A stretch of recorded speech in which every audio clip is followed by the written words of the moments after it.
Hello everyone, how you doing? Welcome to Is It For You, the show that'll make or break your decision to buy a game. In today's episode, we're going on a journey throughout the galaxy. This game is a remake. Reboot? Doesn't matter. It is none other than Ratchet Clank. These series are from the same creators of Spyro the Dragon, Insomniac Games. I've been a huge fan of these games since I got the second one.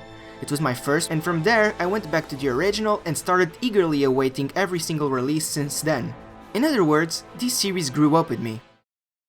Ratchet Clank was subtlety talked on in the PS4 announcement, but only officially announced on June 10th, 2014. It was a game based on a movie that would retell the origin of the duo, even being jokingly referred as the game based on a movie based on the game. It was finally released exclusively for the PS4 on April 12, 2016 in North America, and being soon followed by the rest of the world.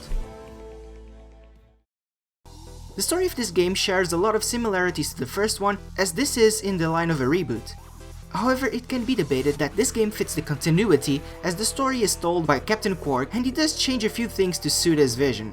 This said, it is very possible that the original is the real story and this new version a slightly altered reality, and to be honest, I love this. The plot begins with Ratchet on his way to the Galactic Rangers tryouts. He really wants to join them and he dreams of protecting the galaxy alongside them. However, he is rejected by them and fails to join their ranks. In the meantime, in another planet, a small defect warbot is created and as soon as it is found out, is pursued. The robotic fellow does manage to escape, but its ship is shot and it crash lands on a nearby planet. What planet, you ask? None other than Veldin, Ratchet's home planet. Noticing the crash, our furry friend departs to investigate, thus finding the robot. The two introduce themselves, being Ratchet the one to name the metallic friend as Clank. After talking for a while back at Ratchet's garage, the two decide to go on a journey throughout the galaxy to find the Galactic Rangers to try and stop the evil Chairman Drac and put an end to his evil plans. The gameplay is the one that we all know and love, with the usual tweak to try to make it better. You take control of Ratchet most of the time, being that you'll play as Clank here and there. As Ratchet and Clank, you'll have the same control for most of the things. You can jump and double jump, do a melee attack and strafe, but there's where the similarities end. While platforming and doing your heroic stuff, you will most likely find bolts, and these are the currency of the game. They can be found by destroying enemies or by destroying crates scattered everywhere. With Ratchet alone, you can use weapons that can be bought in vendors. These after bought can be upgraded by both destroying enemies or by rare materials called raritanium. This will make them much more stronger so that you can destroy everything in your path. However, I do get sad that they removed the weapon upgrade sequence that would show up in the older games. With the help of Clank later in the game, you will also be able to glide using the helipack. This lets you jump higher and glide to distant places. By pressing the triangle button, you can open the weapon wheel and change weapons. You can also press the D-pad to quickly change them on the go.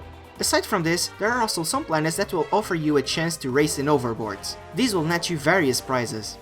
There is also a few sequences that you will take hold of Ratchet's ship and have dogfights in space. There are also card packs that you can collect, and the most powerful weapon in the game can only be obtained after you collect all of the cards in a certain set. As Clank, aside from the moves already mentioned, you will also be able to pick up bombs and gadgebots. These little rascals will help you out during various puzzles that Clank will need to solve. There are also chase sequences that I feel that drag out for way too long. Arriving at the music department, I will admit that this one game doesn't have that many memorable musics as the older ones had.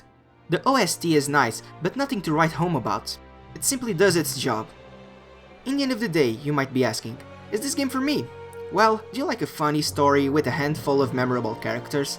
A fun and engaging gameplay? If so, I can recommend this game for you. Even though this game isn't perfect, it makes you feel like playing more and more. I got hit by nostalgia when playing this and only remembered me at my grandparents' house during summer. These are some of my most cherished memories, and I have this game to thank as it made me remember those good times. Time sure flies. Alright everyone, this week's episode is done. I hope you all enjoyed, and we'll be seeing each other next time. Until then, bye bye!